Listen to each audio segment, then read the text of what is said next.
Welcome, sports fans, to the Sports with Ed British Open update. We're having some technical difficulties right now, and as a result, scores have been a little slow to update. However, I will get you caught up, and I apologize for that happening. Unfortunately, when you deal with electronics, it can happen. Defending British Open champion Shane Lowry has bogeyed the 10th hole to fall to 6 under par, and he is currently playing, I believe, the 12th or 13th hole as I speak. Current U.S. Open champion Jon Rahm has bogeyed the 8th hole to fall into a tie for 4th at 7 under par, and American Scotty Scheffler bogeyed the 9th hole to fall to 6 under par in the tie for... give me just a moment. Things are still glitching electronically on my end here. Yeah, as a matter of fact, I'm going to reset since there are some further updates for you, and I'll mention what I was going to mention before. American Colin Morikawa has just birdied the 7th hole, and he must have eagled the 7th hole because, according to what I'm looking at, he is now at 12 under par. Or I'm sorry, no, that's right.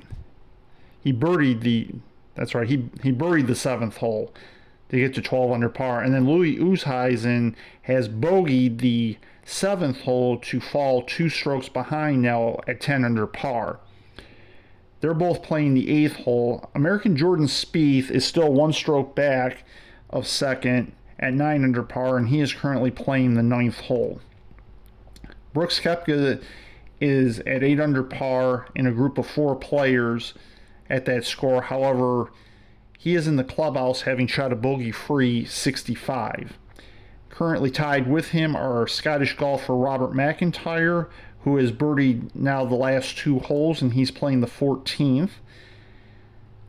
South African Dylan Frittelli is still at that score, and then Canadian golfer Corey Connors just bogeyed the 8th hole to fall into the tie for 4th at 8 under par. And then in a tie for 5th are Canadian golfer Mackenzie Hughes, and as I stated, current U.S. Open champion Jon Rahm bogeyed the 8th hole, and thus that's why he is at 7 under par. And then, as I had stated before that activity, Irish golfer Shane Lowry bogeyed the 10th hole, and it was a little slow in updating his score. He is currently playing the 14th hole now, and he is at 6 under par, along with Scotty Scheffler, who I mentioned bogeyed the 8th hole. And that gets you caught up to speed on all of that. As updates warrant, I will have more for you. Stay tuned to Sports with Ed for further British Open updates.